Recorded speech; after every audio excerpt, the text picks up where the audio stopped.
Rastafari. Blessed love and peace of Elohim be with you. This is recitation of Toba de Kokadam. Portion Shmot. This includes within Torah Parsha Shmot, which is Shmot 1:1 a 6:1, and from the Chandogya Upanishad, it is the Kanda 2, chapter 8 a 10. Chandogya Upanishad, Kanda 2, 8 a 10. From the Bhagavad Gita, it is the Kshetra Yani Kshetra Yavi Bhaga Yogehe, numero 13. From Tao Te Ching, it is numero 13. From Nun Yu, it is numero 13. From the Digha Nikaya, it is the Subha Sutta, numero 10, chapter 1. From the Dhammapada, it is the Loka Vaga, numero 13. From the Gospels, it is Matthew, chapters 25 a 26. And from the Quran, it is Surah Ar-Rad and Surah Ibrahim, numero 13 a 14. And from the Sri Guru Granth Sahib, it is verses 12 a 15.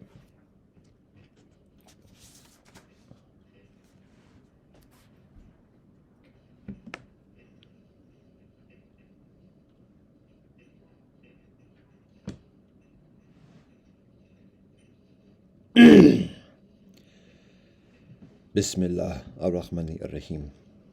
Allah wabha. Dao ke dao, fei chong dao, ming ke ming, fei chong ming. Ja, Rastafari. Deus noster qui es in celi santificato nomen tuum. Vaheguru Sanam. Baruch ata Elohim, Eloheinu melech haolam, borei peri agafen. Amen. Baruch ata Elohim, Eloheinu melech haolam, asher kitzanu bo mitotav v'tzivanu l'sok b'revai Torah. Amen. Kyrie eleison. Sivo mastu save jagatehem. Sabe sata bhavantu sukhitata. Vagabiyam. Akwaba upendo na amani. Fikiri inisilami. Chinta dan permian. Leo bovimiam. Woman jaka. Ubuntu shabono fakithko.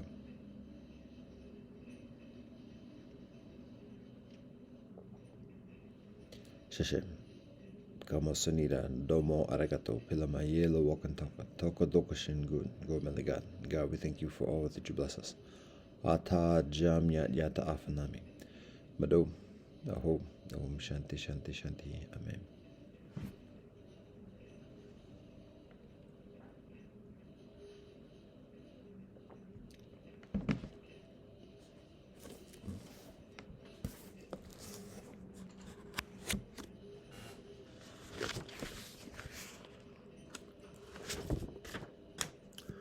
Torah, Shmot. And these are the names of the sons of Israel who came to Egypt with Yaakov. Each man and his household came. Reuben, Shimon, Levi, and Yehuda, Issachar, Zebulun, and Benjamin, Dan and Naphtali, Gad, and Asher. Now all those descended from Yaakov were 70 souls, and Joseph, who was in Egypt. Now Joseph died, as well as all his brothers and all that generation. The children of Israel were fruitful and swarmed and increased and became very, very strong, and the land became filled with them. A new king arose over Egypt who did not know about Joseph. He said to his people, Behold, the people of the children of Israel are further numerous and stronger than we are. Get ready, let us deal shrewdly with them, lest they increase, and a war befall us, and they join our enemies and depart from the land. So they appointed over them tax collectors to afflict them with their burdens, and they built store cities for Pharaoh, namely Pithom and Ramses. But as much as they would afflict them, so did they multiply, and so did they gain strength, and they were disgusted because of the children of Israel. So the Egyptians enslaved the children of Israel with back-breaking labor, and they embittered their lives with hard labor, with clay and with bricks, and with all kinds of labor in the fields. All their work that they worked with them with back-breaking labor. Now the king of Egypt spoke to the Hebrew midwives, one who was named Shifra, and the second who was named Puah. And he said, When you deliver the Hebrew women, and you see on the birth stool, if it is a son, you shall put him to death, but if it is a daughter, she may live. The midwives, however, feared Elohim, so they did not do as the king of Egypt had spoken to them, but they enabled the boys to live. So the king of Egypt summoned the midwives and said to them, Why have you done this thing, that you have enabled the boys to live? And the midwives said to Pharaoh, Because the Hebrew women are not like the Egyptian women, for they are skilled as midwives. When the midwife has not yet come to them, they have already given birth. Elohim benefited the midwives, and the people multiplied and became very strong. Now it took place, when the midwives feared Elohim, that Elohim made houses for them. And Pharaoh commanded all his people, saying, Every son who is born you shall cast into the Nile, and every daughter you shall allow to live. A man of the house of Levi went and married a daughter of Levi. The woman conceived and bore a son, and when she saw him that he was benevolent, she hid him for 3 months. When she could no longer hide him, she took for him a reed basket, smeared it with clay and pitch, placed the child into it, and put it into the marsh at the Nile's edge. His sister stood from a distance to know what would be done to him. Pharaoh's daughter went down to bathe to the Nile, and her maidens were walking along the Nile. And she saw the basket in the midst of the marsh, and she sent her maidservant, and she took it. She opened it, and she saw him the child, and behold, he was a weeping lad. And she had compassion on him, and she said, This is one of the children of the Hebrews. His sister said to Pharaoh's daughter, Shall I go and call for you a wet nurse from the Hebrew women, so that she shall nurse the child for you? Pharaoh's daughter said to her, Go. So the girl went and called the child's mother. Pharaoh's daughter said to her, Take this child and nurse him for me, and I will give you your wages. So the woman took the child and nursed him. The child grew up, and she brought him to Pharaoh's daughter, and he became like her son. She named him Moshe, and she said, For I drew him from the water. Now it came to pass in those days that Moshe grew up and went out to his brothers and looked at their burdens, and he saw an Egyptian man striking a Hebrew man of his brothers. He turned this way and that way, and he saw that there was no man, so he struck the Egyptian and hid him in the sand. He went out on the second day, and behold, 2 Hebrew men were quarreling, and he said to the wicked one, Why are you going to strike your friend? And he retorted, Who made you a man, a prince, and a judge over us? Do you plan to slay me as you have slain the Egyptian? Moshe became frightened and said, Indeed, the matter has become known. Pharaoh heard of this incident, and he sought to slay Moshe. So Moshe fled from before Pharaoh. He stayed in the land of Midian, and he sat down by a well. Now the chief of Midian had 7 daughters, and they came and drew water, and they filled the troughs to water their fathers' flocks. But the shepherds came and drove them away. So Moshe arose and rescued them, and watered their flocks. They came to their father Reuel, and he said, Why have you come so quickly today? They replied, An Egyptian man rescued us from the hands of the shepherds, and he also drew water for us and watered the flocks. He said to his daughters, So where is he? Why have you left the man? Invite him, and let him eat bread. Moshe consented to stay with the man, and he gave his daughter Zipporah to Moshe. She bore a son, and he named him Gershom, for he said, I was a stranger in a foreign land. Now it came to pass in those many days, that the king of Egypt died, and the children of Israel sighed from their labor, and they cried out, and their cry ascended to Elohim from the labor. Elohim heard their cry, and Elohim remembered Elohim's covenant with Abraham, with Yitzhak, and with Yaakov. And Elohim saw the children of Israel, and Elohim knew. Moshe was pasturing the flocks of Yitro his father-in-law, the chief of Midian, and he led the flocks after the free pasture land. And he came to the mountain of Elohim to Horeb. An angel of Elohim appeared to him in a flame of fire from within the thorn bush. And behold, the thorn bush was burning with fire, but the thorn bush was not being consumed. So Moshe said, Let me turn now and see this great spectacle. Why does the thorn bush not burn up? Elohim saw that he had turned to see, and Elohim called to him from within the thorn bush. And Elohim said, Moshe, Moshe. And he said, Here I am. And Elohim said, Do not draw near, take your shoes off your feet, because the place upon which you stand is holy soil. And Elohim said, I am Elohim of your father, the Elohim of Abraham, the Elohim of Yitzhak, and the Elohim of Yaakov. And Moshe hid his face because he was afraid to look towards Elohim. And Elohim said, I have surely seen the affliction of my people who are in Egypt, and I have heard their cry because of their slave drivers, for I know their pains. I have descended to rescue them from the hands of the Egyptians, and to bring them up from that land, to a benevolent and spacious land, to a land flowing with milk and honey, to the place of the Canaanites, the Hittites, the Amorites, the Perizzites, the Hivites, and the Jebusites. And now behold, the cry of the children of Israel has come to me, and I have also seen the oppression that the Egyptians are oppressing them. So now come, and I will send you to Pharaoh, and take my people, the children of Israel, out of Egypt. But Moshe said to Elohim, Who am I that I should go to Pharaoh, and that I should take the children of Israel out of Egypt? And Elohim said, For I will be with you, and this is the sign for you that it was I who sent you. When you take the people out of Egypt, you will worship Elohim on this mountain. And Moshe said to Elohim, Behold, I come to the children of Israel, and I say to them, The Elohim of your fathers has sent me to you. And they say to me, What is Elohim's name? What shall I say to them? Elohim said to Moshe, Eyeh asher eyeh, I will be what I will be. And Elohim said, So shall you say to the children of Israel, Eyeh, I will be, has sent me to you. And Elohim said further to Moshe, So shall you say to the children of Israel, Elohim, the God of your forefathers, the Elohim of Abraham, the Elohim of Yitzhak, and the Elohim of Yaakov, has sent me to you. This is my name forever, and this is how I should be mentioned in every generation. Go and assemble the elders of Israel, and say to them, The Elohim of your forefathers has appeared to me, the Elohim of Abraham, Yitzhak, and Yaakov, saying, I have surely remembered you and what is being done to you in Egypt. And I said, I will bring you up out of the affliction of Egypt to the land of the Canaanites, the Hittites, the Amorites, the Perizzites, the Hivites, and the Jebusites, to a land flowing with milk and honey. And they will hearken to your voice, and you shall come, you and the elders of Israel, to the king of Egypt, and you shall say to him, The Elohim of the Hebrews has happened upon us, and now let us go for a 3 days' journey in the desert, and offer up offerings to Elohim our God. However, I know that the king of Egypt will not permit you to go, except through a mighty hand. And I will stretch forth my hand and smite the Egyptians with all my miracles that I will wreak in their midst, and afterwards he will send you out. And I will put this people's favor in the eyes of the Egyptians, and it will come to pass that when you go, you will not go empty-handed. Each woman shall borrow from her neighbor and from the dweller in her house silver and gold objects and garments, and you shall put them on your sons and on your daughters, and you shall empty out Egypt. Moshe answered and said, Behold, they will not believe me, and they will not heed my voice, but they will say, Elohim has not appeared to you. And Elohim said to him, What is this in your hand? And he said, A staff. And Elohim said, Cast it to the ground. And he cast it to the ground, and it became a serpent, and Moshe fled from before it. And Elohim said to Moshe, Stretch forth your hand, and take a hold of its tail. So Moshe stretched forth his hand, and grasped it, and it became a staff in his hand. In order that they believe that Elohim, the God of their forefathers, has appeared to you, the Elohim of Abraham, the Elohim of Yitzhak, and the Elohim of Yaakov. And Elohim said further to him, Now put your hand into your bosom. And he put his hand into his bosom, and he took it out, and behold, his hand was leprous like snow.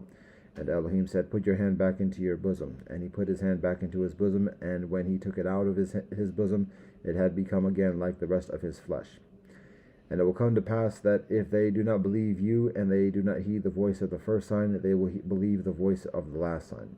And it will come to pass, if they do not believe either of these two signs, and they do not heed your voice, you shall take of the water of the Nile, and spill it upon the dry land, and the water that you take from the Nile will become blood on the dry land. Moshe said to Elohim, I beseech you, O Elohim, I am not a man of words, neither from yesterday, nor from the day before yesterday, nor from the time you have spoken to your servant, for I am heavy of mouth and heavy of tongue. But Elohim said to him, Who gave man a mouth, or who makes one dumb or deaf or seeing or blind? Is it not I, Elohim? So now go, I will be with your mouth, and I will instruct you what you shall speak. But he said, I beseech you, O Elohim, send now your message with whom you would send. And Elohim's wrath was kindled against Moshe, and Elohim said, Is there not Aaron your brother, the Levite? I know that he will surely speak, and behold, he is coming forth towards you. And when he sees you, he will rejoice in his heart. You shall speak to him, and you shall put the words into his mouth, and I will be with your mouth and with his mouth, and I will instruct you both what you shall do. And he will speak for you to the people, and it will be that he will be your speaker, and you will be his leader. And you shall take this staff in your hand, with which you shall perform the signs. Moshe went and returned to Yether, his father-in-law.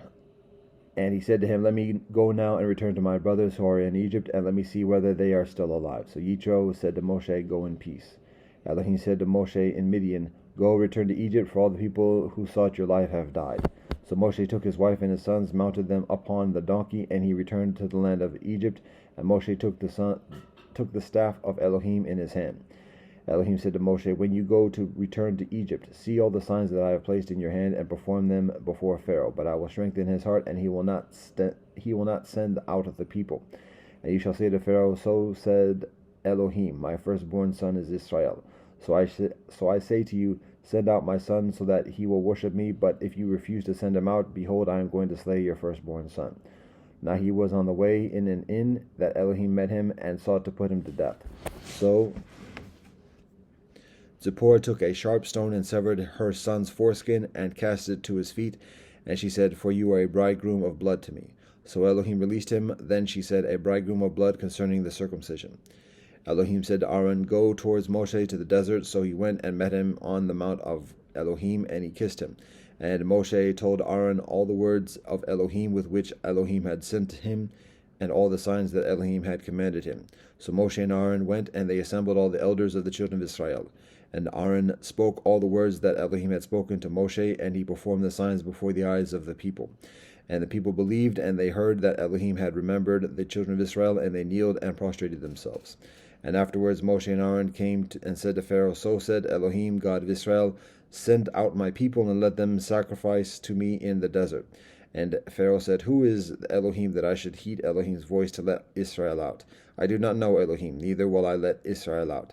And they said, "Elohim of the Hebrews has happened upon us. Now let us go on a 3-day journey in the desert and offer to Elohim our God, lest Elohim strike us with a plague or with the sword." But the king of Egypt said to them, "Why, Moshe and Aaron, do you disturb the people from their work? Go to your own labors." And Pharaoh said, "Behold, now the people of the land are many, and you are stopping them from their labors." So on that day Pharaoh commanded the taskmasters of the people and their officers, saying, "You shall not continue to give stubble to the people to make the bricks like yesterday and the day before yesterday. Let them go and gather stubble for themselves. But the number of bricks they have been making yesterday and the day before yesterday you shall impose upon them. You shall not reduce it, for they are lax. Therefore they cry out, saying, Let us go and offer to our Elohim. Let the labor fall heavy upon the men, and let them work at it, and let them not talk about false matters." So the taskmasters of the people and their officers came out and spoke to the people, saying, "So said Pharaoh, I am not giving you stubble. You go take for yourselves stubble from wherever you find it, because nothing will be reduced from your work." So the people scattered throughout the entire land of Egypt to gather a gleaning for stubble.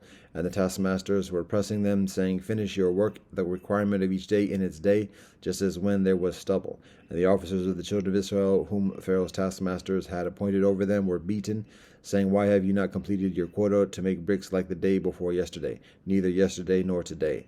So the officers of the children of Israel came and cried out to Pharaoh, saying, "Why do you do this to your servants? Stubble is not given to your servants, but they tell us, Make bricks, and behold, your servants are beaten, and your people are sinning." But he said, "You are lax, just lax. Therefore you say, Let us go, let us offer to Elohim. And now go and work, but you will not be given stubble. Nevertheless, the same number of bricks you must give." The officers of the children of Israel saw them in distress, saying, "Do not reduce the number of your bricks, the requirement of each day in its day." They met Moshe and Aaron standing before them when they came out from Pharaoh's presence. And they said to them, "May Elohim look upon you, and judge, for you have brought us into foul odor in the eyes of Pharaoh and in the eyes of his servants, to place a sword into their hands to kill us." So Moshe returned to Elohim and said, "O Elohim, why have you harmed this people? Why have you sent me?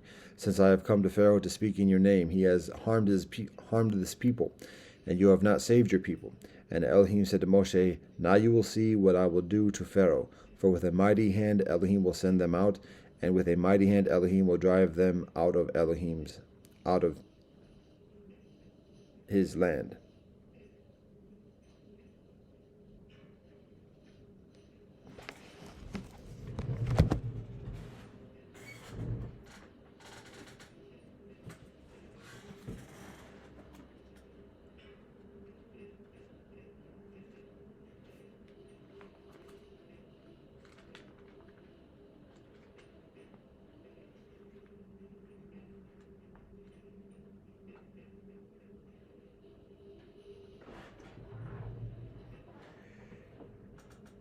And Elohim said to Moshe, "Now you will see what I will do to Pharaoh, for with a mighty hand he will send them out, and with a mighty hand he will drive them out of his land."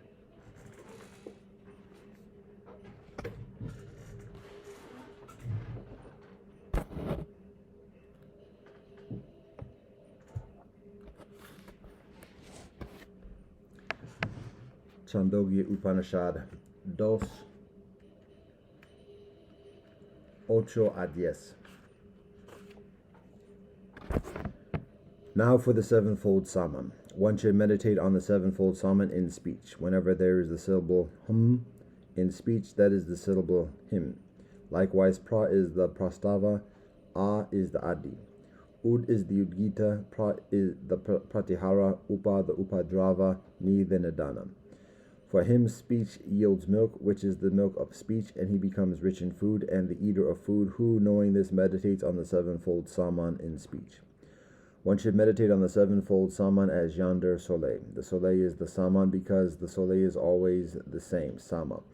The soleil is the saman because the soleil makes everyone cherish the same thought. The soleil faces me, the soleil faces me. One should know that all beings depend upon the soleil. What the soleil is before the soleil's rising is the syllable him. The animals depend upon the soleil. Therefore the animals say him before the soleil rise, for they partake of the syllable him of the saman, the soleil.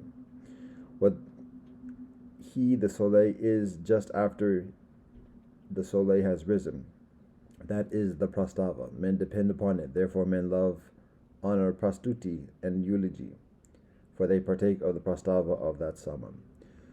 What the soleil is when the rays go forth, that is the adi. Birds depend upon it. Therefore birds hold themselves without support in the sky and fly about, for they partake of the adi of that saman. Where the soleil is just at midday, that is the udgita. The angels are dependent upon it. Therefore they are the best of the offspring of Prajapati, for they partake of the udgita of that saman. Where the soleil is after midday and before afternoon, that is the patihara. The fetuses depend upon it. Therefore they are held in the womb after being conceived and do not fall, for they partake of the patihara of the saman. Where the soleil is after the afternoon and before the soleil set, that is the upadrava. The animals of the forest depend upon it. Therefore they run upadravanti to the forest and their caves when they see a man, for they partake of the upadrava of that saman. Where the soleil is just after the soleil set, that is the nidana. The manes depend upon it. Therefore they put the manes down nidadati, for they partake of the nidana of that saman. Thus a man meditates on the sevenfold saman as the soleil. Next one should meditate on the sevenfold saman, which has a uniform number of syllables and which leads beyond death. The word himkara has 3 syllables. The word prastava has 3 syllables. Hence they are equal, sama. The word adi has 2 syllables and the word pratihara has 4 syllables. If we take 1 syllable from pratihara and join it to adi, they become equal, sama.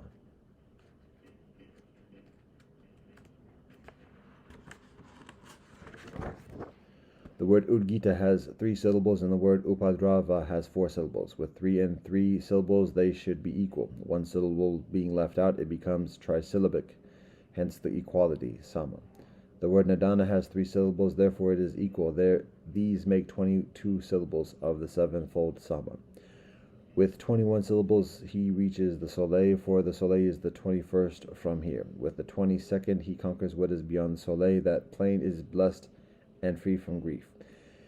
He obtains here victory over the soleil, death, and to him comes a victory higher than the victory over the soleil, who, knowing this, meditates on the sevenfold saman, which has a uniform number of syllables and which leads beyond death, yea, who meditates upon the sevenfold saman.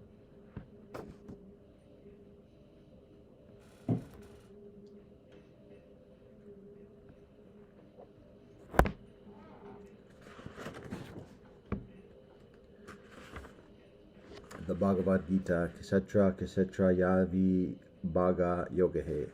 Verse 8. Arjuna says, Prakriti and Purusha, the field and the knower of the field, knowledge and that which is to be known. All this, O Kaseva, I desire to learn. Sri Krishna says, this body of son of Kunti is called the field, and he who knows it is called the knower of the field by those who describe them. And know that I am the knower in all the fields, O Bharata, and only the knowledge of the field and its knower do I regard as true knowledge. Hear briefly from me what the field is, what its nature is, what its modifications are, whence it comes, who its knower is, and what Brahman's powers are.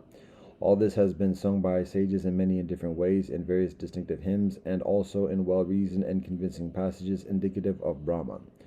The great elements, I, consciousness, understanding, and the unmanifested, the 10 stories, the mind, the 5 objects of the senses, desire, hatred, pleasure, pain, the aggregate intelligence, and fortitude. This, briefly stated, is the field together with its modifications. humility, modesty, nonviolence, forbearance, and uprightness, service to the teacher, purity, steadfastness, and self-control, dispassion towards sense objects, absence of ego, perception of the evil of birth, death, old age, sickness, and pain, non-attachment, non-identification of self with children, wife, home, and the rest, unvarying evenness of mind in the midst of agreeable and disagreeable events, unswerving devotion to me through constant meditation on non-separation, resorting to solitude, aversion to the society of men, constancy in the knowledge of the self and an insight into the object of the knowledge of truth. This is declared to be knowledge, and all that is contrary to it is ignorance. I will now describe that which ought to be known, through the knowing of which one attains eternal life. It is the supreme Brahman, which is without beginning, and is said neither to be neither being nor non-being. Its hands and feet are everywhere, its eyes, heads, and faces are everywhere, its ears are everywhere, its existence envelops all. It shines through the functions of all the senses, and yet it is devoid of senses. It is unattached, and yet it sustains all. It is devoid of gunas, and yet it enjoys them. It is without and within all beings. It is unmoving and also moving. It is incomprehensible because it is subtle. It is distantly away, and yet it is near. It is indivisible, and yet it is, as it were, divided amongst beings. That knowable Brahman is the sustainer of all beings, and also their devourer and generator. The light even of lights, it is said to be beyond darkness. As knowledge, the object of knowledge, and the goal of knowledge, it is set firm in the hearts of all. Thus briefly have been set forth the field, and also knowledge and the object of knowledge. My devotee who understands this becomes worthy of my state. Know that Prakriti and Purusha are both without beginning, and know too that all forms and gunas are born of Prakriti. Prakriti is said to be the cause of the generation of the body and the organs, and Purusha is said to be the cause of the experience of pleasure and pain. Purusha, embodied in Prakriti, experiences the gunas born of Prakriti. It is attachment to these gunas that is the cause of Brahman's birth in benevolence and evil wombs. The Supreme Spirit in the body is said to be the one who is the witness and the approver, the supporter and the enjoyer, and who is the sovereign, master, and the highest self.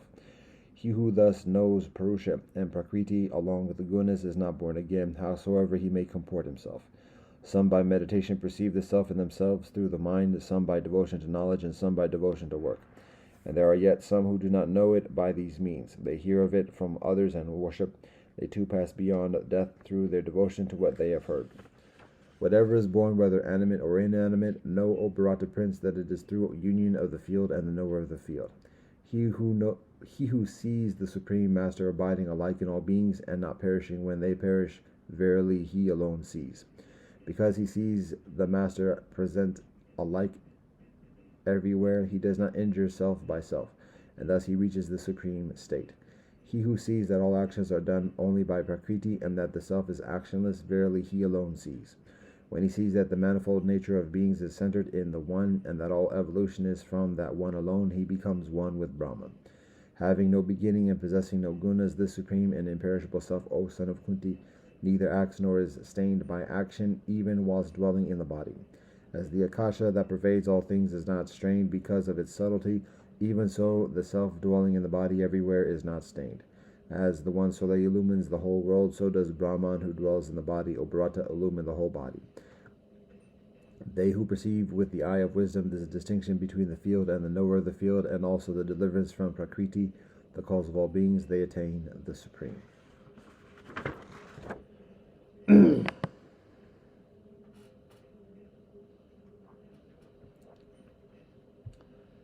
Dao Te Ching 13. Favor and disgrace make one fearful. The greatest misfortune is the self. What does favor and disgrace make one fearful mean? Favor is high, disgrace is low. Having it makes one fearful. Losing it makes one fearful. This is favor and disgrace make one fearful. What does the greatest misfortune is the self mean? The reason I have great misfortune is that I have the self. If I have no self, what misfortune do I have? So one who values the self as the world can be given the world. One who loves the self as the world can be entrusted with the world.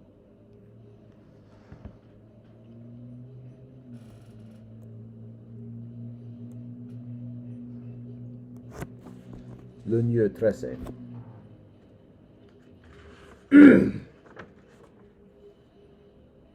Zulu asks about government. The master says, encourage the people to work hard by setting an example yourself. Zulu asks for further. The master says, do not allow your efforts to slacken. Whilst he was steward to the Qi family, Chung Kong asks about government. The master says, set an example for your officials to follow. Show leniency towards minor offenders and promote men of talent. How does one recognize men of talent to promote? The master says, promote those you do recognize. Do you suppose others will allow those you fail to recognize to be passed over? Tulu says, if the master of Wei left the administration Chung of his state to you, what would you put first? The master says, if something has to be put first, it is perhaps the rectification Cheng of names. Zulong says, is that so? What a roundabout way to take. What a roundabout way you take. Why bring rectification in at all? The master says, you, how boorish you are. Where a gentleman is ignorant, one would expect him not to offer any opinion. When names are not correct, what is said will not sound reasonable. When what is said does not sound reasonable, affairs will not culminate in success. When affairs do not culminate in success, rights and music will not flourish. When rights and music do not flourish, punishments will not fit the crimes. When punishments do not fit the crimes, the common people will not know where to put hand and foot. Thus, when the gentleman names something, the name is sure to be usable in speech, and when he says something, this is sure to be practicable. The thing about the gentleman is that he is anything but casual where speech is concerned. Fan Chi asks to be taught how to grow crops. The master says, I'm not as beneficial as an old agrarian. He asks to be taught how to grow vegetables. I am not as beneficial as an old gardener. When Fan Chi leaves, the master says, how petty Fan Su is. When those above love the rights, none of the common people will dare to be irreverent. When they love what is right, none of the common people will dare to be insubordinate. When they love trustworthiness, none of the common people will dare to be insincere. In this way, the common people from the four quarters will come with their children strapped on their backs. What need is there to talk about growing crops? The master says, if a man who knows the 300 odes by heart fails when given administrative responsibilities and proves incapable of exercising his own initiative when sent to foreign states, then what utilization are the odes to him, however many he may have learned? The master says, if a man is correct in his own person, then there will be obedience without orders being given. But if he is not correct in his own person, there will not be obedience even though orders are given. The master says, in their government, the states of Lu and Wei are as alike as brothers. The master says about Prince Qing of Wei that he showed a laudable attitude towards a house as a place to live in. When he first had a house, he said, it is further or less adequate. When he had extended it somewhat, he said, it has further or less everything. When it had become sumptuous, he said, it is further or less grand enough. When the master went to Wei, Jian Yu drove for him. The master says, what a flourishing population. Jian Yu says, when the population is flourishing, what further benefit can one add? Make the people rich. When the people have become rich, what further benefit can one add? Train them. The master says, if anyone were to employ me in a year's time, I would have brought things to a satisfactory state, and after 3 years I should have results to show for it.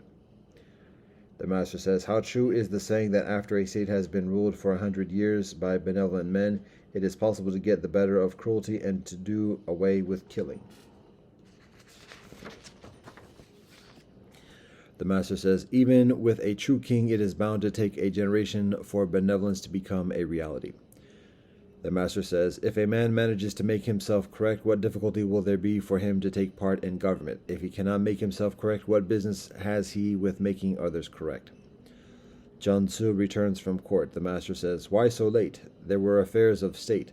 The master says, they could only have been routine matters. Were there affairs of state, I would get to hear of them, even though I am no longer given any office. Luke Ting asks, is there such a thing as a single saying that can lead a state to prosperity? Kung Fu Zi answers, a saying cannot quite do that. There is a saying amongst men, you is difficult to be a ruler. It is difficult to be a ruler, and it is not easy to be a subject either. If the ruler understands the difficulty of being a ruler, then is this not almost a case of saying leading the state to prosperity? Is there such a thing as saying that can lead the state to ruin? Kung Fu Zi answers, a saying cannot quite do that. There is a saying amongst men, I do not at all enjoy being a ruler, except for in fact that no one goes against what I say. If what he says is benevolent and no one goes against him, benevolence. But if what he says is not benevolent and no one goes against him, then is this not almost a case of a saying leading to the state to ruin? The governor of She asks about government. The master says, ensure that those who are near are pleased and those who are distantly away are attracted. On becoming prefect of Chu Fu, Tzu asks about government. The master says, do not be impatient. Do not see only petty gains. If you are impatient, you will not reach your goal. If you see only petty gains, the great tasks will not be accomplished. The governor of Shi says to Kung Fu Zi, in our village we have an example of a straight person. When the far stole a sheep, the son gave evidence against him. Kung Fu Zi answers, in our village those who are straight are quite different. Fars cover up for their sons, and sons cover up for their fars. Straightness is to be found in such behavior. Fan Chi asks about benevolence. The master says, whilst at home, hold yourself in a respectful attitude. When serving in an official capacity, be reverent. When dealing with others, do your best. These are qualities that cannot be put aside, even if you go and live amongst the barbarians. Tu Kung asks, what must a man be like before he can be said truly to be a gentleman? The master says, a man who has a sense of shame in the way he conducts himself and, when sent abroad, does not disgrace the commission of his master can be said to be a gentleman. May I ask about the grade below? Someone honored for being a benevolent son in his clan and for being a respectful young man in the village. And the next, a man who insists on keeping his word and seeing his actions through to the end can perhaps qualify to come next, even though he shows a stubborn petty-mindedness. What about men who are in public life in the present day? The master says, oh, they are of such limited capacity that they hardly count. The master says, having failed to find moderate men for associates, one would, if there were no alternative, have to turn to the undisciplined and the over-scrupulous. The former are enterprising, whilst the latter will draw the line at certain kinds of action. The master says, the Southerners have a saying, a man devoid of constancy will not make a shaman or a doctor. How well said. If one does not show constancy in one's virtue, one will perhaps suffer shame. The master goes on to comment, the import of the saying is simply that in such a case there is no point in consulting the oracle. The master says, the gentleman agrees with others without being an echo. The small man echoes without being in agreement. Tu Kung asks, all in the village like him, what do you think of that? The master says, that is not enough. All in the village dislike him, what do you think of that? The master says, that is not enough either. Those in his village who are benevolent like him, and those who are bad dislike him. That would be better. The master says, the gentleman is easy to serve, but difficult to please. He will not be pleased unless you try to please him by following the way, but when it comes to employing the services of others, he does so with the limits of their capacity. The small man is difficult to serve, but easy to please. He will be pleased even though you try to please him by not following the way. But when it comes to employing the services of others, he demands all-round perfection.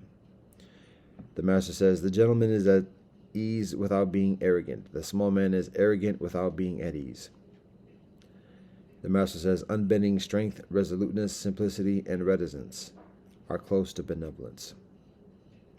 Tulu asks, what must a man be like before he deserves to be called a gentleman? The master says, one who is on the one hand earnest and keen, and on the other genial, deserves to be called a gentleman, earnest and keen amongst friends, and genial amongst brothers. The master says, after a benevolent man has trained the common people for 7 years, they should be ready to take up arms. The master says, to send the common people to war untrained is to throw them away.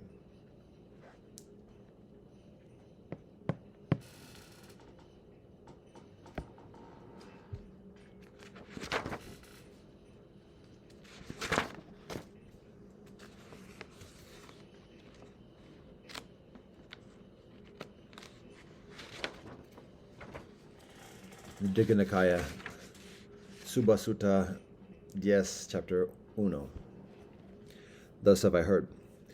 The Venerable Ananda was once staying at Savatthi in the Jeta wood, in Anatta Pindika's pleasuance, shortly after the Exalted One had died away. Now at that time the young Brahmin Subha, the son of the man of Tudi, was dwelling at Savatthi on some business or other. Now Subha, the young Brahmin, addressed a certain young man and said, "Come now, young man, go to the Samana Ananda and ask in my name as to whether his sickness and indisposition has abated, as to his health and vigor and condition of ease, and say, 'Twere well if the Venerable Ananda would be so kind as to pay a visit to Subha, the young Brahmin, the son of the man of Tudi." "Very well, sir," said that young man in reply, and he went to the place where the Venerable Ananda was staying and exchanged with him the greetings and compliments of politeness and courtesy, and took his seat apart. And so seated, he delivered to the Venerable Ananda the message with which he had been charged. On hearing that message, the Venerable Ananda said to him, "It is not just now, young man, convenient, for I have just taken medicine, but perhaps I may go on the manana, if so be that conditions and opportunities seem fit." Then that young man arose from his seat and went to Subha and told him all, and added, "So, sir, the matter has been so much accomplished that perhaps the Venerable Ananda may be able to come on the manana, if so be that conditions and opportunities seem fit." And the Venerable Ananda, when the night had passed away, dressed himself early in the matin and went in his robes and carrying his bowl with a big shoe from the Chitiya country as his attendant to Subha's house, and took his seat on the mat spread out for him. And Subha, the young Brahmin, the son of the man of Tudi, came there where he sat and exchanged with the Venerable Ananda the greetings and compliments of politeness and courtesy, and took his seat on one side. And so seated, he said to the Venerable Ananda, "You, sir, have waited long on the Venerable Gautama, constantly near him, continually in his company. You, sir, will know what were the things the Venerable Gautama was wont to honor, to which he used to incite the folk, in which he established them and made them firm. What were they, Ananda?" "Three are the bodies of doctrine, O Brahman, which the Exalted One was wont to honor, to which he used to incite the folk, in which he established them and made them firm." "And what are the three?" "The so noble body of doctrine regarding right conduct, the so noble body of doctrine regarding self-concentration, the so noble body of doctrine regarding intelligence." "And what, Ananda, is this so noble body of doctrine regarding right conduct?" "Sila, in honor of which the Venerable Gautama was wont to speak, to which he used to incite the folk, in which he established them and made them firm." Herein, young Brahmana, Tathagata arises in the world, a worthy one, perfectly enlightened, endowed with clear knowledge and conduct, accomplished, a knower of the world, unsurpassed trainer of men to be tamed, teacher of angels and men, enlightened and exalted. Having recognized by his own direct knowledge this world with its angels, its maras, and its brahmas, this generation with its recluses and brahmins, its rulers and people, he makes it known to others. He teaches the Dhamma that is benevolent in the beginning, benevolent in the middle, and benevolent in the end. Possessing meaning and phrasing, he reveals the holy life that is fully complete and purified. A householder or a householder's son or one born into some other family hears the Dhamma. Having heard the Dhamma, he gains faith in the Tathagata. Endowed with such faith, he reflects the household life is crowded, a path of dust. Going forth is like the open air. It is not easy for one dwelling at home to lead the perfectly complete, perfectly purified holy life, bright as a polished conch. Let me then shave off my hair and beard, put on saffron robes, and go forth from home to homelessness. After some time, he abandons his accumulation of wealth, be it large or small. He abandons his circle of relatives, be it large or small. He shaves off his hair and beard, puts on saffron robes, and goes forth from home to homelessness. When he has thus gone forth, he lives restrained by the restraint of the patimoksha, possessed of proper behavior and resort. Having taken up the rules of training, he trains himself in them, seeing danger in the slightest faults. He comes to be endowed with wholesome bodily and verbal action. His livelihood is purified, and he is possessed of conduct. He guards the doors of his sense faculties, is endowed with mindfulness and clear comprehension, and is content. And how, young Brahman, is the bhikshu possessed of virtuous discipline? Herein, young Brahman, having abandoned the destruction of life, the bhikshu abstains from the destruction of life. He has laid down the rod and weapon, and dwells conscientious, full of kindness, sympathetic for the well-being of all living beings. This young Brahman pertains to his virtuous discipline. Having abandoned taking what is not given, he abstains from taking what is not given. Accepting and expecting only what is given, he lives in honesty with a pure mind. This young Brahman pertains to his virtuous discipline. Having abandoned incelibacy, he leads the holy life of celibacy. He dwells aloof and abstains from the vulgar practice of sexual intercourse. This young Brahman pertains to his virtuous discipline. Having abandoned false speech, he abstains from falsehood. He speaks only the truth. He lives devoted to truth, trustworthy and reliable. He does not deceive anyone in the world. This young Brahman pertains to his virtuous discipline. Having abandoned slander, he abstains from slander. He does not repeat elsewhere what he has heard here in order to divide others from the people here, nor does he repeat here what he has heard elsewhere in order to divide these from the people there. Thus he is a reconciler of those who are divided and a promoter of friendships. Rejoicing, delighting, and exulting in concord, he speaks only words that are conducive to concord. This young Brahmin pertains to his virtuous discipline. Having abandoned harsh speech, he abstains from harsh speech. He speaks only such words as are gentle, pleasing to the ear, endearing, going to the heart, polite, amiable, and agreeable to the many folk. This young Brahmin pertains to his virtuous discipline. Having abandoned idle chatter, he abstains from idle chatter. He speaks at the right time, speaks what is factual and beneficial, speaks on the Dharma and the discipline. His words are worth treasuring. They are timely, backed by reasons, measured, and connected with the benevolent. This young Brahmin pertains to his virtuous discipline. He abstains from damaging seed and plant life. This young Brahmin pertains to his virtuous discipline. He eats only in one part of the day, refraining from food at night and from eating at improper times. This young Brahmin pertains to his virtuous discipline. He abstains from dancing, singing, instrumental music, and from witnessing unsuitable shows. This young Brahmin pertains to his virtuous discipline. He abstains from wearing garlands, embellishing himself with scents, and beautifying himself with unguents. This young Brahmin pertains to his virtuous discipline. He abstains from high and luxurious beds and seats. This young Brahmin pertains to his virtuous discipline. He abstains from accepting gold and silver. This young Brahmin pertains to his virtuous discipline. He abstains from accepting uncooked grain, raw meat, women and girls, male and female slaves, goats and sheep, fallen swine, elephants, cattle, horses, and mares. This young Brahmin pertains to his virtuous discipline. He abstains from accepting fields and lands. This young Brahmin pertains to his virtuous discipline. He abstains from running messages and errands. This young Brahmin pertains to his virtuous discipline. He abstains from buying and selling. This young Brahmin pertains to his virtuous discipline. He abstains from dealing with false weights, false metals, and false measures. This young Brahmin pertains to his virtuous discipline. He abstains from the crooked ways of bribery, deception, and fraud. This young Brahmin pertains to his virtuous discipline. He abstains from mutilating, executing, imprisoning, robbery, plunder, and violence. This young Brahmin pertains to his virtuous discipline. Whereas some recluses and Brahmins, whilst living on food offered by the faithful, continually cause damage to seed and plant life, to plants propagated from roots, stems, joints, buds, and seeds, he abstains from damaging seed and plant life. This young Brahmin pertains to his virtuous discipline. Whereas some recluses and Brahmins, whilst living on food offered by the faithful, enjoy the utilization of stored-up treasures, such as stored-up food, drinks, garments, vehicles, bedding, scents, and comestibles, he abstains from the utilization of stored-up treasures. This young Brahmin pertains to his virtuous discipline. Whereas some recluses and Brahmins, whilst living on food offered by the faithful, attend unsuitable shows, such as shows featuring dancing, singing, or instrumental music, theatrical performances, narrations of legends, music played by hand clapping, cymbals, and drums, picture houses, acrobatic performances, combats of elephants, horses, buffaloes, bulls, goats, rams, cocks, and quails, stick fights, boxing, and wrestling, sham fights, roll calls, battle raids, and regimental reviews. He abstains from attending such unsuitable shows. This young Brahmin pertains to his virtuous discipline. Whereas some recluses and Brahmins, whilst living on food offered by the faithful, indulge in the following games of recreations: Atapada, Dasapada, Akasa, Pariharapata, Santika, Kalika, Gatika, Salakahata, Aksha, Pangachira, Pakaka, Mokshachika, Chinkolika, Patalaka, Rataka, Danuka, Aksharika, Manasika, Yatavaja. He abstains from such games that are a basis for negligence. This young Brahmin pertains to his virtuous discipline. Whereas some recluses and Brahmins, whilst living on food offered by the faithful, enjoy the utilization of high and luxurious beds and seats, such as spacious couches, thrones with animal figures carved on the supports, long-haired coverlets, multicolored patchwork coverlets, white woolen coverlets embroidered with flowers, quilts stuffed with cotton, woolen coverlets embroidered with animal figures, woolen coverlets with hair on both sides or on one side, bedspreads embroidered with gems, silk coverlets, dancehall carpets, elephant, horse, or chariot rugs, rugs of antelope skins, choice spreads made of Kadali deer hides, spreads with red awnings overhead, couches with red cushions for head and feet. He abstains from the utilization of such high and luxurious beds and seats. This young Brahmin pertains to his virtuous discipline.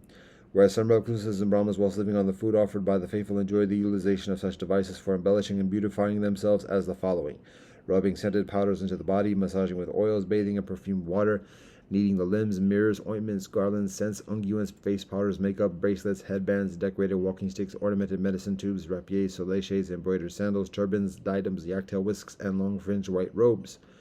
He abstains from the utilization of such devices for embellishment and beautification. This young Brahmin pertains to his virtuous discipline. Whereas some recluses and Brahmins, whilst living on the food offered by the faithful, engage in frivolous chatter, such as talk about kings, thieves, and ministers of state, talk about armies, dangers, and wars, talk about food, drink, and garments and lodgings, talk about garlands and scents, talk about relations, vehicles, villages, towns, cities, and countries, talk about women and talk about heroes, street talk and talk by the well, talk about those departed in days gone by, rambling chit-chat, speculations about the world and about the sea, talk about gain and loss. He abstains from such frivolous chatter. This young Brahmin pertains to his virtuous discipline. Whereas some recluses and Brahmins, while sleeping on the food offered by the faithful, engage in wrangling argumentation, saying to one another, "You don't understand this doctrine and discipline. It is I who understand this doctrine and discipline. How can you understand this doctrine and discipline? You're practicing the wrong way. I'm practicing the right way. I'm being consistent. You're inconsistent. What should have been said first, you said last. What should have been said last, you said first. What you took so long to think out has been confuted. Your doctrine has been refuted. You're defeated. Go try to save your doctrine or disentangle yourself now if you can." He abstains from such wrangling argumentation. This young Brahmin pertains to his virtuous discipline. Whereas some recluses and Brahmins, while living on the food offered by the faithful, engage in running messages and errands for kings, ministers of state, Kachas, Brahmins, householders, or youths who command them, "Go here, go there, take this, bring that from there." He abstains from running messages and errands. This young Brahmin pertains to his virtuous discipline. Whereas some recluses and Brahmins, whilst living on the food offered by the faithful, engage in scheming, talking, hinting, belittling others, and pursuing gain with gain, he abstains from such kinds of scheming and talking. This young Brahmin pertains to his virtuous discipline. Whereas some recluses and Brahmins, whilst living on the food offered by the faithful, earn their living by wrong means of livelihood by such base arts as prophesying long life, prosperity, and additionally or the reverse, from the marks on a person's limbs, hands, feet, and additionally divining by means of omens and signs, making auguries on the basis of thunderbolts and celestial portents, interpreting ominous dreams, telling fortunes from marks on the body, making auguries from the marks on cloth gnawed by mice, offering fire oblations, offering oblations from a ladle, offering oblations of husks, rice powder, rice grains, ghee, and oil to the angels, offering oblations from the mouth, offering blood offerings to the angels, making predictions based on the fingertips, determining whether the site for a proposed house or garden is propitious or not, making predictions for officers of state, laying demons in a cemetery, laying ghosts, knowledge of charms to be pronounced by one living in an earthen house, snake charming, the poison craft, scorpion craft, rat craft, bird craft, crow craft, foretelling the number of years that a man has to live, reciting charms to give protection from arrows, reciting charms to understand the language of animals. He abstains from such wrong means of livelihood and from such base arts. This young Brahmin pertains to his virtuous discipline. Whereas some recluses and Brahmins, whilst living on the food offered by the faithful, earn their living by wrong means of livelihood by such debased arts as interpreting the significance of the color, shape, and other features of the following items to determine whether they portend fortune or misfortune for their owners: gems, garments, staffs, swords, spears, arrows, bows, other weapons, women, men, boys, girls, slaves, slave women, elephants, horses, buffaloes, bulls, cows, goats, rams, fowl, quails, lizards, earrings, or house gables, tortoises, and other animals. He abstains from such wrong means of livelihood and from such debased arts. This young Brahmin pertains to his virtuous discipline. Whereas some recluses and Brahmins, whilst living on the food offered by the faithful, earn their living by wrong means of livelihood by such debased arts as making predictions to the effect that the king will march forth, the king will return, our king will attack, and the enemy king will retreat. The enemy king will attack, and our king will retreat. Our king will triumph, and the enemy king will be defeated. The enemy king will triumph, and our king will be defeated. Thus will be victory for one and defeat for the other. He abstains from such wrong means of livelihood, from such debased arts. This young Brahmin pertains to his virtuous discipline.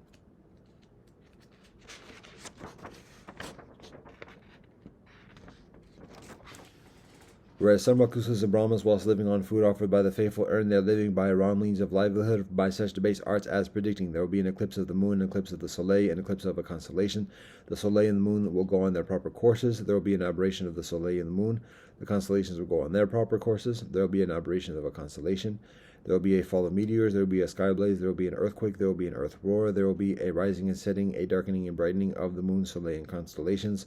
Such will be the result of the moon's eclipse, such is the result of the soleil's eclipse, and so on down to such will be the result of the rising and setting, darkening, brightening of the moon, soleil, and constellations. He abstains from such wrong means of livelihood, from such debased arts.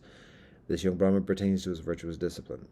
Whereas some recluses and Brahmins, whilst living on the food offered by the faithful, earn their living by wrong means of livelihood by such debased arts as predicting there will be abundant rain, there will be a drought, there will be a benevolent harvest, there will be a famine, there will be security, there will be danger, there will be sickness, there will be health.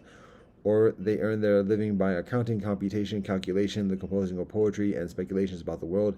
He abstains from such wrong means of livelihood, from such debased arts. This young Brahmin pertains to his virtuous discipline.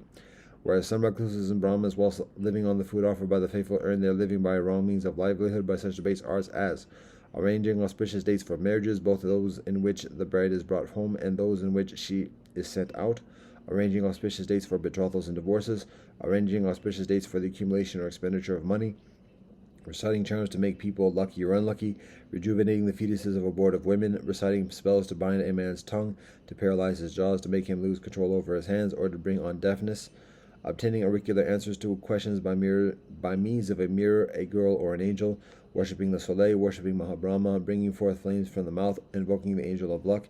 He abstained from such wrong means of livelihood and from such base arts. This young Brahmin pertains to his virtuous discipline.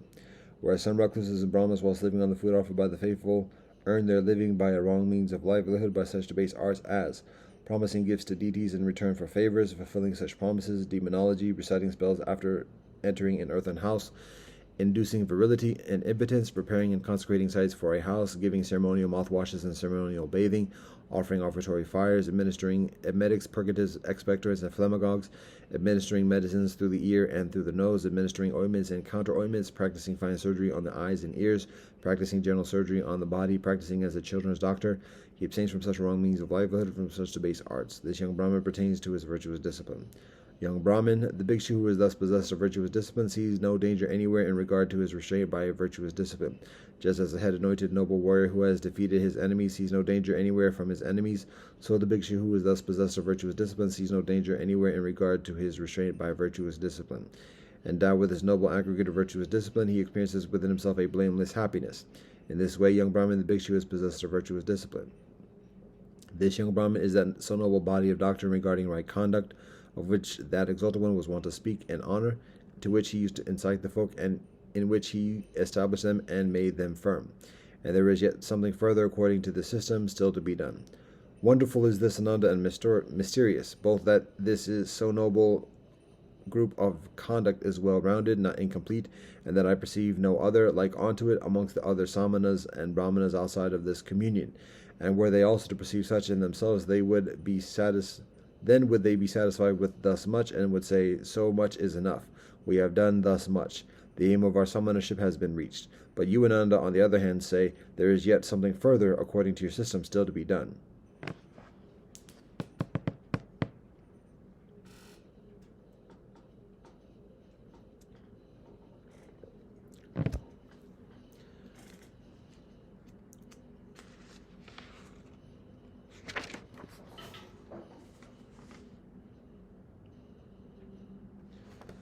Dhammapada, the Lokavaga.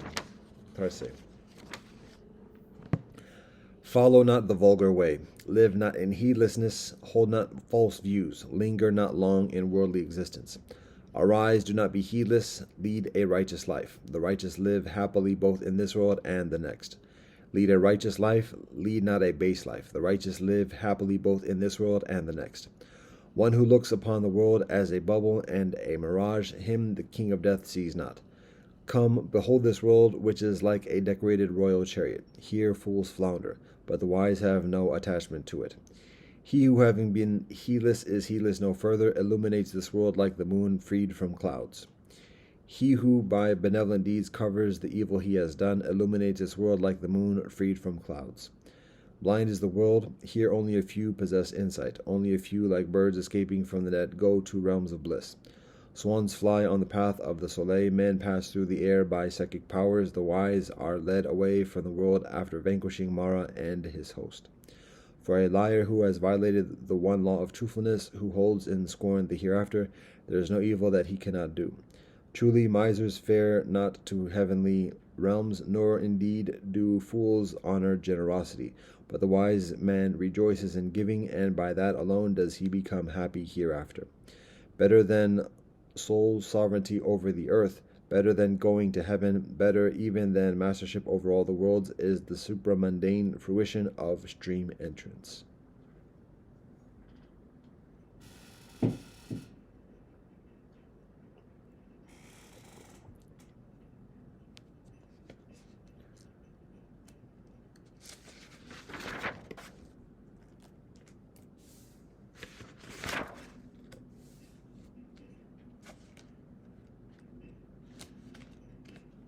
Gospels, Matthew 25 a 26. At that time the sovereignty of heaven will be like 10 virgins who took their lamps and went out to meet the bridegroom. 5 of them were foolish and 5 were wise. The foolish ones took their lamps, but did not take any oil with them. The wise ones, however, took oil in jars along with their lamps. The bridegroom was a long time in coming, and they all became drowsy and fell asleep. At midnight the cry rang out, "Here's the bridegroom, come out to meet him." Then all the virgins woke up and trimmed their lamps. The foolish ones said to the wise, "Give us some of your oil, our lamps are going out." "No," they replied, "there may not be enough for both us and you." Instead, go to those who sell oil and buy some for yourselves. But whilst they were on their way to buy the oil, the bridegroom arrived. The virgins who were ready went in with him to the wedding banquet, and the door was shut. Later the others also came. "Master, Master," they said, "open the door for us." But he replied, "Truly I tell you, I don't know you. Therefore keep watch, because you do not know the day or the hour." Again, it will be like a man going on a journey, who called his servants and entrusted his wealth to them. To one he gave 5 bags of gold, to another 2 bags, and to another 1 bag, each according to his ability. Then he went on his journey. The man who had received 5 bags of gold went at once and put his money to work and gained 5 bags further. So also the one with 2 bags of gold gained 2 further. But the man who had received 1 bag went off, dug a hole in the ground, and hid his master's money. After a long time the master of those servants returned and settled accounts with them. The man who had received 5 bags of gold brought the other 5. "Master," he said, "you entrusted me with 5 bags of gold. See, I have gained 5 further." His master replied, "Well done, benevolent and faithful servant. You have been faithful with a few things. I will put you in charge of many things. Come and share in your master's happiness." The man who with 2 bags of gold also came. "Master," he said, "you entrusted me with 2 bags of gold. See, I have gained 2 further." His master replied, "Well done, benevolent and faithful servant. You have been faithful with a few things. I will put you in charge of many things. Come and share your master's happiness." Then the man who had received 1 bag of gold came. "Master," he said, "I knew that you are a hard man, harvesting where you have not sown and gathering where you have not scattered seed. So I was afraid and went out and hid your gold in the ground. See, here is what belongs to you."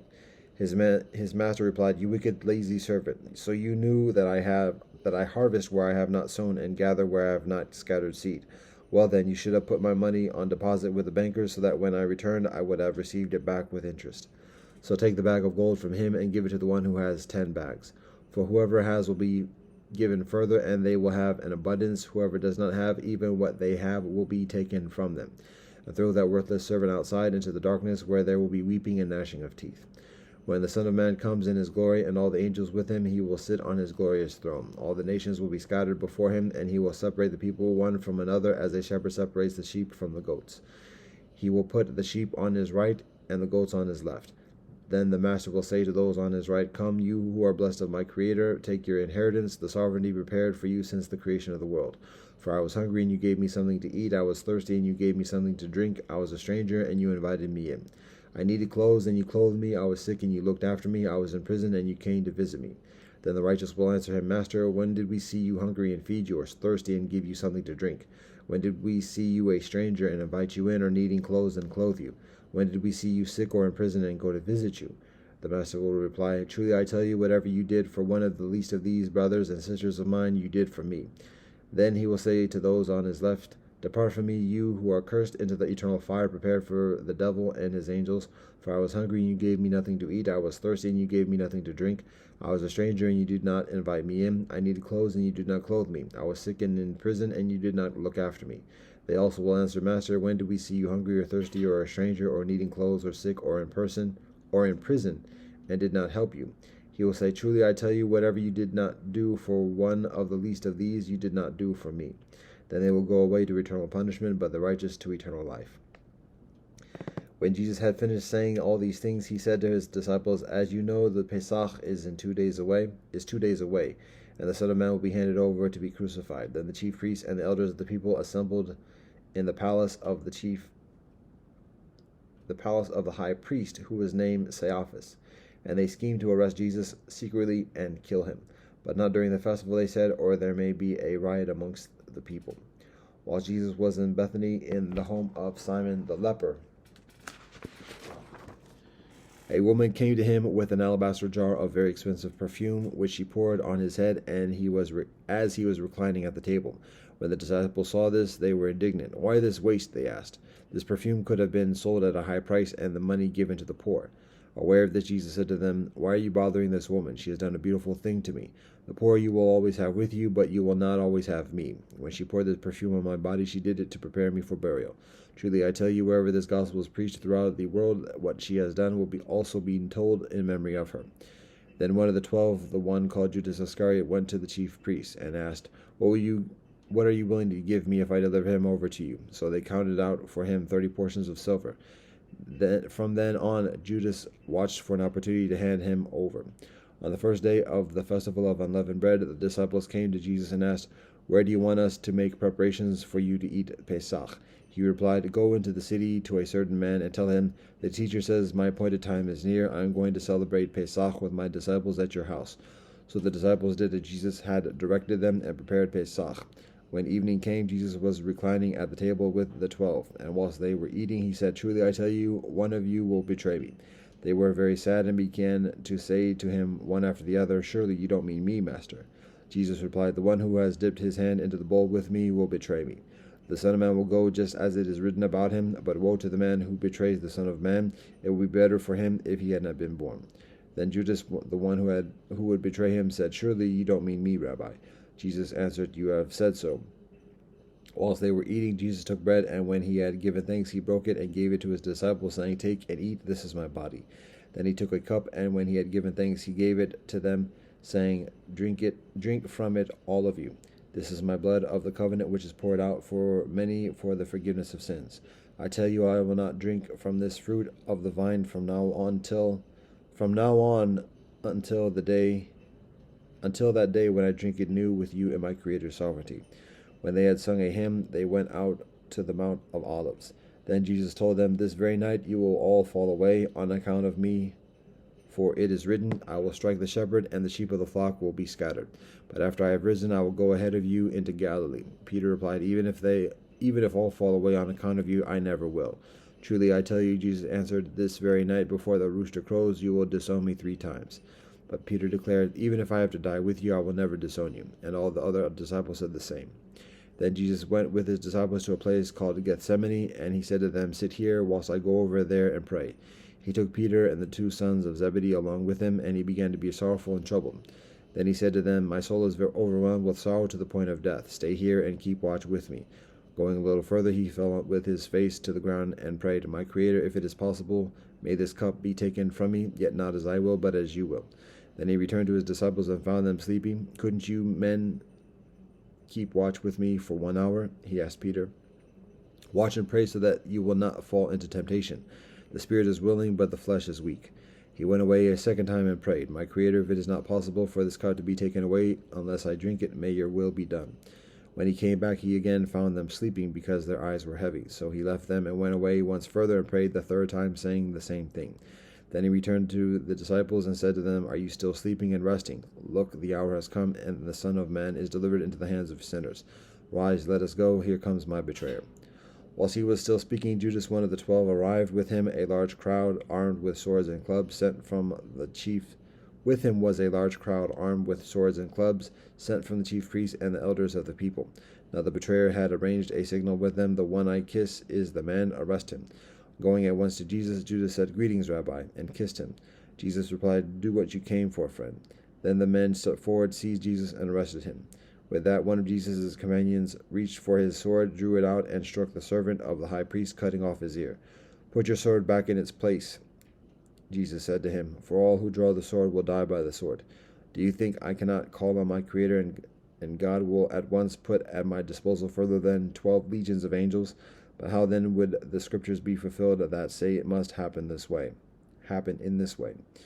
In that hour Jesus said to the crowd, Am I leading a rebellion that you have come out with swords and clubs to capture me? Every day I sat in the temple courts teaching, and you did not arrest me. But this has all taken place that the writings of the prophets might be fulfilled." Then all the disciples deserted him and fled. Those who had arrested Jesus took him to Caiaphas the high priest, where the teachers of the law and elders had assembled. But Peter followed him at a distance, right up to the courtyard of the high priest. He entered and sat down with the guards to see the outcome. The chief priests and the whole Sanhedrin were looking for false evidence against Jesus so that they could put him to death.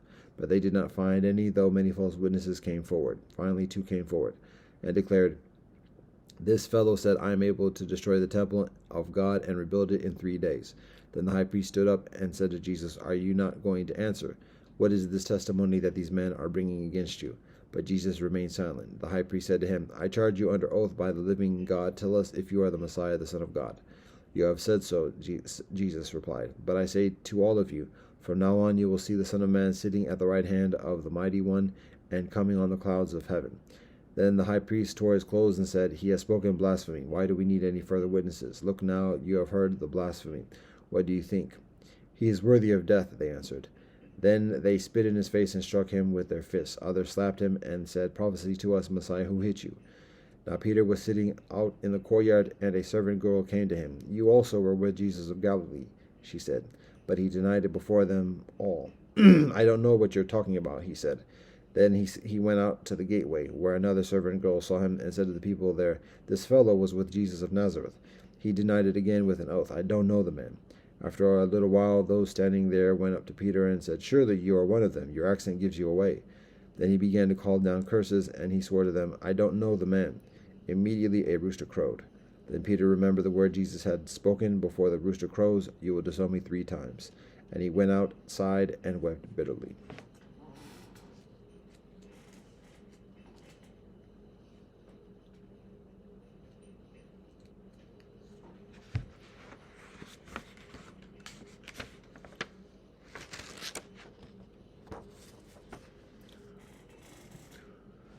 Quran, Surah Ar-Rad, Surah Ibrahim, 13 y 14.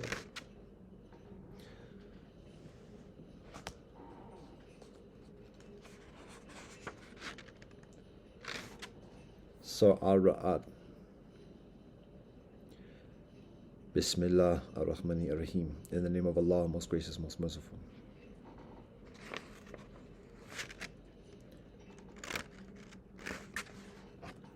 Alif Lam Mim Ra. These are the signs or verses of the book. That which hath been revealed unto thee from thy Lord is the truth, but most men believe not. Allah is Allah who raised the heavens without any pillars that ye can see, is firmly established on the throne of authority. Allah has subjected the soleil and the moon to Allah's law. Each one runs its course for a term appointed. Allah doth regulate all affairs, explaining the signs in detail that ye may believe with certainty in the meeting with your Lord. And it is Allah who spread out the earth and set thereon mountains standing firm and flowing rivers. And fruit of every kind Allah made in pairs 2 and 2. Allah draweth the night as a veil over the day. Behold, verily in these things there are signs for those who consider. And in the earth are tracts diverse, though neighboring, and gardens of vines and fields sown with corn and palm trees, growing out of single roots or otherwise watered with the same water. Yet some of them we make further excellent than others to eat. Behold, verily in these things there are signs for those who understand. If thou dost marvel at their want of faith, strange is their saying, When we are actually dust, shall we indeed then be in a creation renewed? They are those who deny their Lord. They are those round whose necks will be yokes of servitude. They will be companions of the fire to dwell therein for aye. They ask thee to hasten on the evil in preference to the benevolent, yet have come to pass before them many exemplary punishments. But verily thy Lord is full of forgiveness for mankind for their wrongdoing, and verily thy Lord is also strict in punishment. And the unbelievers say, Why is not a sign sent down to him from his Lord? But thou art truly a warner, and to every people a guide. Allah doth know what every female womb doth bear, by how much the wombs fall short of their time or number, or do exceed. Every single thing is before Allah's sight in due proportion. Allah knoweth the unseen, and that which is open. Allah is the great, the most high. It is the same to Allah whether any of you conceal his speech or declare it openly, whether he lie hid by night or walk forth freely by day. For each such person there are angels in succession, before and behind him. They guard him by command of Allah. Verily never will Allah change the condition of a people until they change it themselves with their own souls. But when once Allah willeth a people's punishment, there can be no turning it back, nor will they find besides Allah any to protect. It is Allah who doth show you the lightning by way both of fear and hope. It is Allah who doth raise up the clouds heavy with fertilizing rain. Nay, thunder repeateth Allah's praises, and so do the angels with awe. Allah flingeth the loud-voiced thunderbolts, and therewith Allah striketh whomsoever Allah will.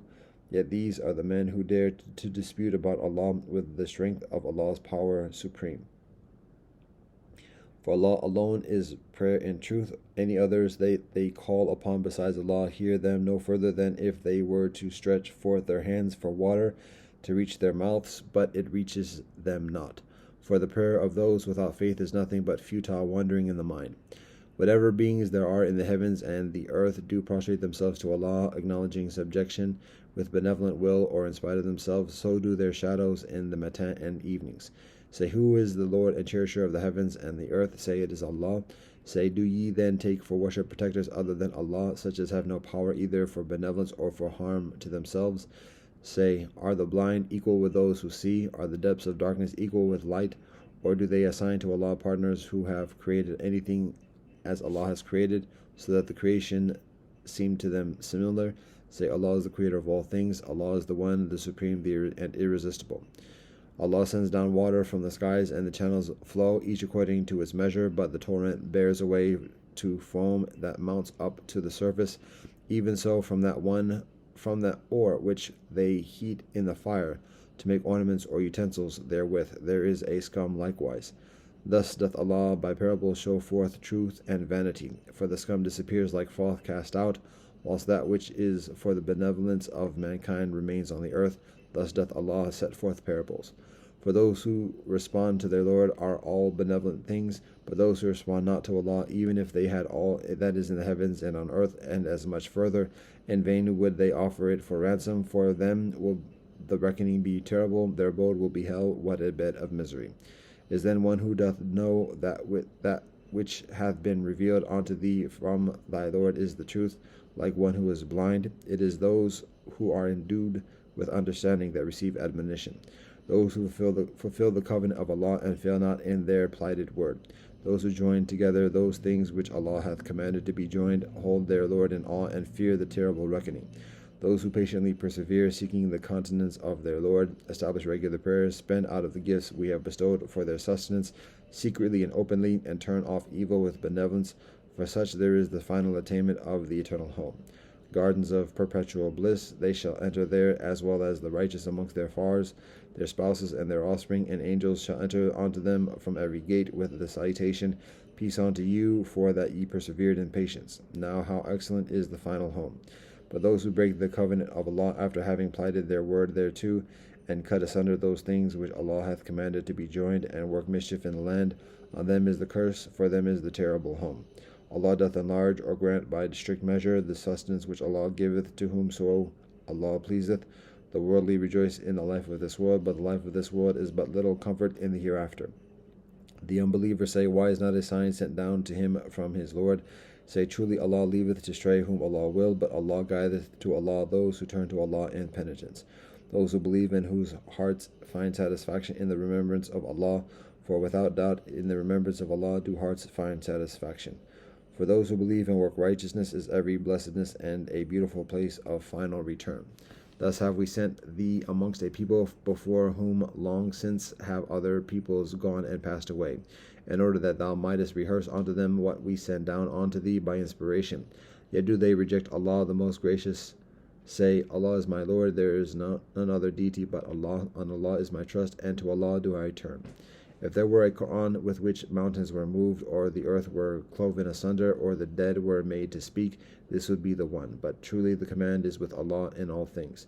Do not the believers know that had Allah so willed, Allah could have guided all mankind to the right?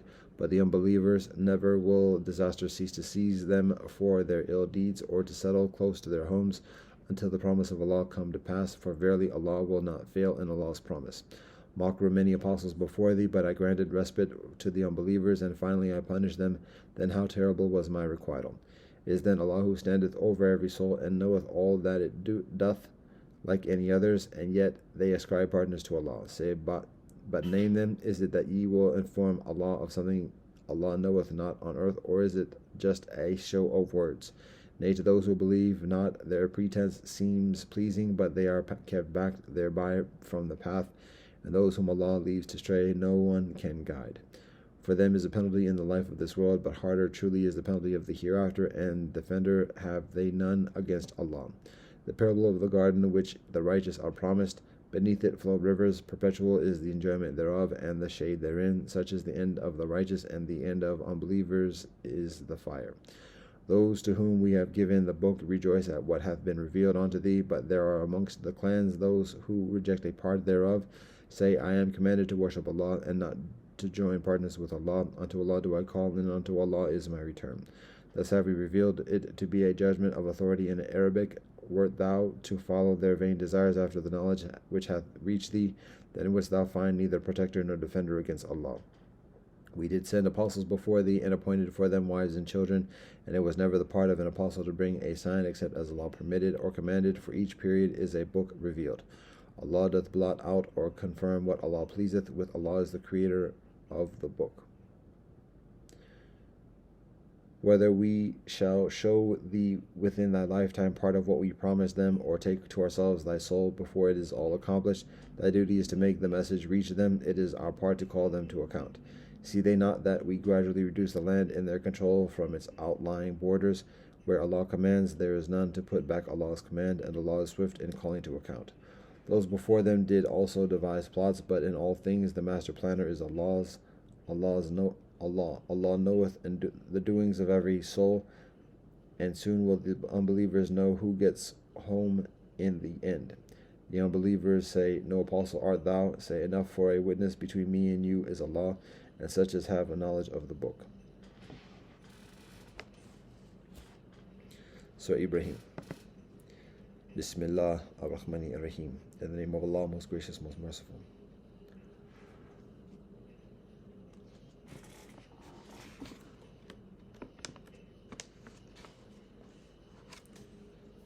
Alif Lam Ra. A book which we have revealed unto thee, in order that thou mightest lead mankind out of the depths of darkness into light, by the leave of their Lord, to the way of Allah, the exalted in power, worthy of all praise. Of Allah, to whom do belong all things in the heavens and on earth. But alas for them believers, for a terrible penalty their unfaith will bring them. Those who love the life of this world further than the hereafter, who hinder men from the path of Allah, and seek therein something crooked, they are astray by a long distance. We sent not an apostle except to teach in the language of his own people, in order to make things clear to them. Now Allah leaves straying those whom Allah pleases, and guides whom Allah pleases, and Allah is exalted in power, full of wisdom. We send Moshe with our signs and the command, bring out thy people from the depths of darkness into light, and teach them to remember the days of Allah. Verily in this there are signs for such as are firmly patient and constant, grateful and appreciative. Remember, Moshe said to his people, Call to mind the favor of Allah to you when Allah delivered you from the people of Pharaoh. They set you hard tasks and punishments, slaughtered your sons, and let your women folk live. Therein was a tremendous trial from your Lord. And remember, your Lord caused to be declared publicly, If ye are grateful, I will add further favors unto you, but if ye show ingratitude, truly my punishment is terrible indeed.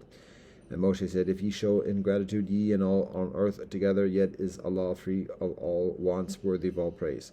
Has not the story reached you, O people, of those who went before you, of the people of Noah and Ad and Tamud, and of those who came after them? None knows them but Allah. To them came apostles with clear signs, but they put their hands up to their mouths and said, We do deny the mission on which ye have been sent, and we are truly in suspicious disquieting doubt as to that which ye invite us.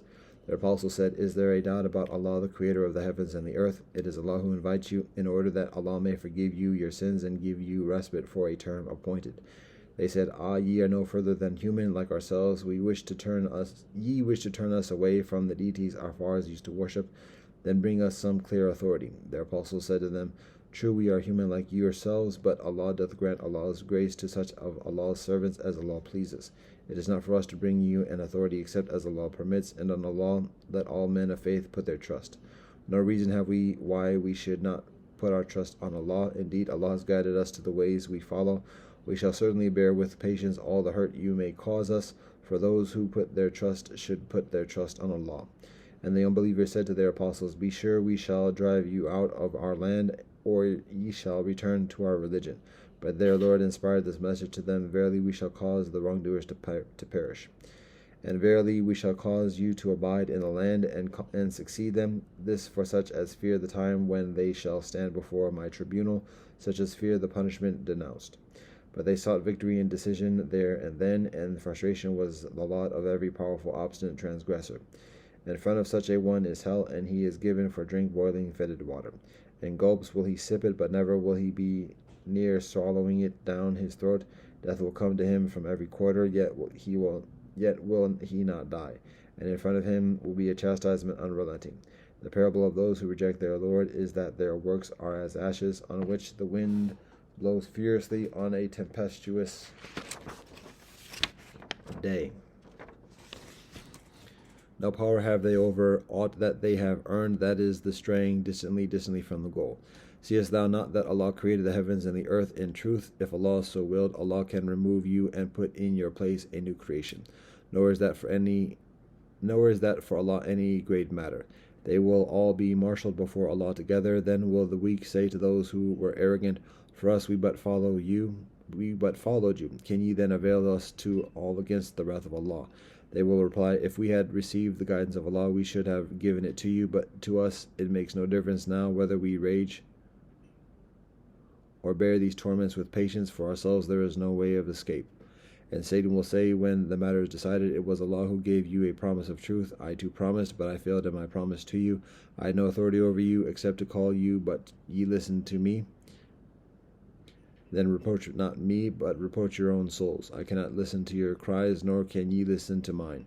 I reject your former act in associating you with Allah. For wrongdoers there must be a grievous penalty. But those who believe and work righteousness will be admitted to gardens beneath which rivers flow, to dwell therein. For I, with the leave of their Lord, their greeting therein will be peace. Seest thou not how Allah sets forth a parable, a holy word like a holy tree, whose root is firmly fixed, and its branches reach to the heavens of its Lord? So Allah lets forth parables for men, in order that they may receive admonition. It brings forth its fruit at all times by the leave of its Lord. So Allah sets forth parables for men, in order that they may receive admonition. And the parable of an evil word is that of an evil tree. It is torn up by the root from the surface of the earth. It has no stability. Allah will establish and strengthen those who believe with the word that stands firm in this world and in the hereafter, but Allah will leave to stray those who do wrong. Allah doeth what Allah willeth. Hast thou not turned thy vision to those who have changed the favor of Allah into blasphemy, and caused their people to descend to the house of perdition, into hell? They will burn therein, an evil place to stay in. And they set up idols as equal to Allah, to mislead men from the path. Say, enjoy your brief power, but verily ye are making straight way for hell. Speak to my servants who have believed, that they may establish regular prayers and spend in charity out of the sustenance we have given them, secretly and openly, before the coming of a day in which there will be neither mutual bargaining nor befriending. It is Allah who hath created the heavens and the earth, and sendeth down rain from the skies, and with it bringeth out fruits there wherewith to feed you. It is Allah who hath made the ships subject to you, that they may sail through the sea by Allah's command, and the rivers also hath Allah made subject to you. And Allah hath made subject to you the soleil and the moon, both diligently pursuing their courses, and the night and the day hath Allah also made subject to you. And Allah hath given you all that ye ask for, but if ye count the favors of Allah, never will ye be able to number them. Verily man is given up to injustice and ingratitude. Remember, Abraham said, O my Lord, make this city one of peace and security, and preserve me and my sons from worshipping idols. O my Lord, they have indeed led astray many amongst mankind. He then who follows my ways is of me, and he that disobeys me, but thou art indeed our forgiving, most merciful. O our Lord, I have made some of my offspring to dwell in a valley without cultivation by thy sacred house, in order, O our Lord, that they may establish regular prayer. So fill the hearts of some amongst men with love towards them, and feed them with fruit, so that they may give thanks. O our Lord, truly thou dost know what we conceal and what we reveal, for nothing whatever is hidden from Allah, whether on earth or in heaven. Praise be to Allah, who hath granted unto me in old age Ishmael and Yitzhak, for truly my Lord is Allah, the hearer of prayer. O my Lord, make me one who establishes regular prayer, and also raise such amongst my offspring, O our Lord, and accept thou my prayer. O our Lord, cover us with thy forgiveness, me, my parents, and all believers, and all believers on the day that the reckoning will be established. Think not that Allah doth not heed the deeds of those who do wrong. Allah but giveth them respite against a day when the eyes will fixedly stare in horror.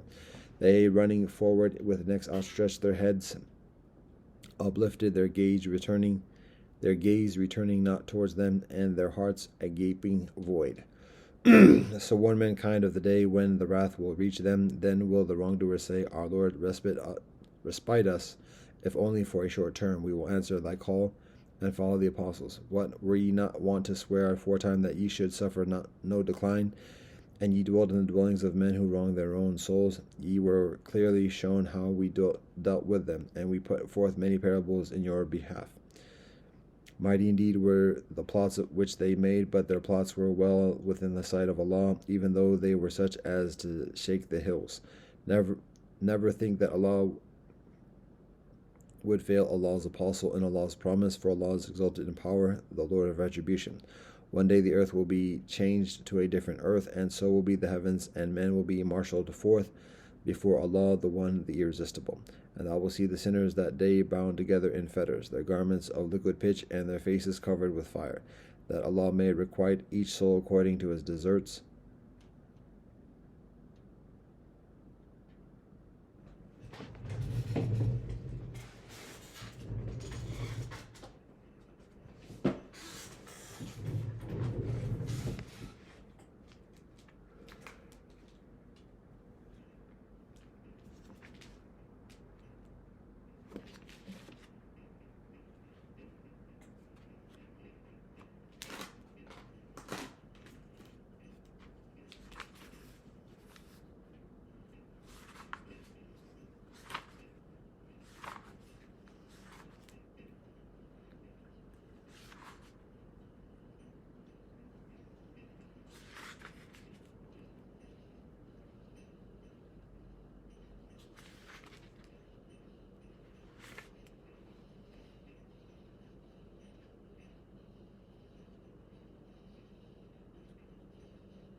That Allah may requite each soul according to its deserts, and verily Allah is swift in calling to account.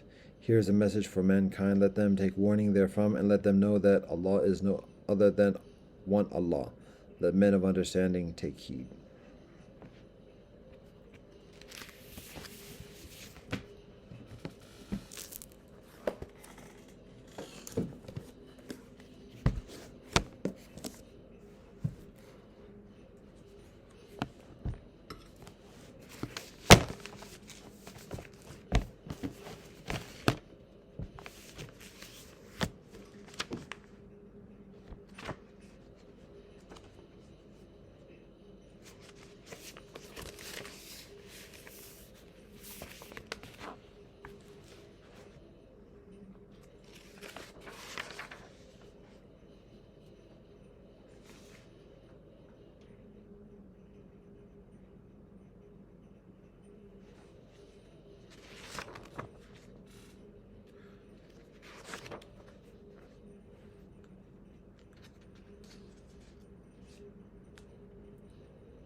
Sri Guru Granth Sahib, verse 12 a 15.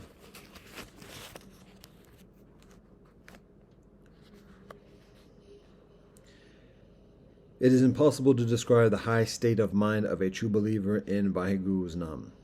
If someone were to try to describe this state, that person would afterwards repent. Even when some sit together to reflect upon the merits of a true believer, they find that no pen, no amount of paper, and no writer can narrate the merits of a true believer. Yes, such are the qualities of the Immaculate Nam, realized by one who truly believes in it from the core of his heart. By believing in Nam, one's intellect is purified and one acquires divine knowledge and understanding. By believing in Nam, one acquires the knowledge that Vaheguru pervades in all places. By believing in Nam, one does not suffer the pain or punishment that results from involvement in worldly evils. By having faith in Nam, one doesn't have to accompany the demon of death to hell. This is how powerful that the immaculate Nam of Vaheguru is, if one truly believes in it from the core of one's heart. A true believer in Nam never faces any obstacles in the path of life. Such a person departs from the world after earning honor. Such a person is not misled into sects or ritualistic religious paths, and is saved from any punishment after death because such a person aligns with righteousness or Dhamma. Yes, such are the qualities of the immaculate Nam, realized by a person who truly believes in it from the core of his or her heart. The one who truly believes in Nam not only attains salvation for oneself, but also for one's entire family. Such a disciple of the Guru saves himself or herself as well as others. Such a person does not beg for favors from anyone. Yes, such are the merits of the pure immaculate Nam, acquired by the one who truly believes in it from the core of one's heart.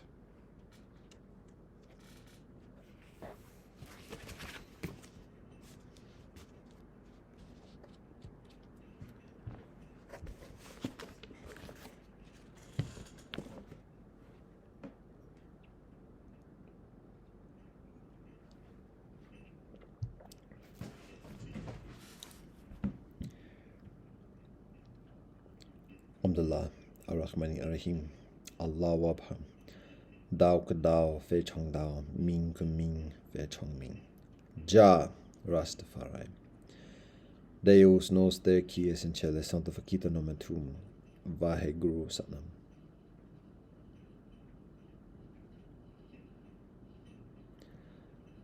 Baruch atah Elohim, Eloheinu melech haolam, asher ksanu b'mitzvotav v'tzivanu l'suk b'dvar Torah. Amen. Baruch atah Elohim, Eloheinu melech haolam, borei b'riah gafim. Amen. Kyrie eleison, sivomastu save jagatahim, sabe sata bhavantu sukhitata. Fagabiyam. Akwaba upendo na amani. Fikiri inisalami, chintadam permean, libovamiam, umanjakam. Ubuntu, Shabonam, Vekithkam.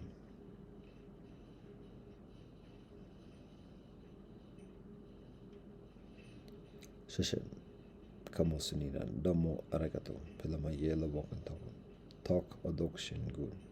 Government God. God, we thank you for all that you bless us. Ata Jamya Yata Afanami. Ado, Aho, Gom Shanti Shanti Shanti. Amen.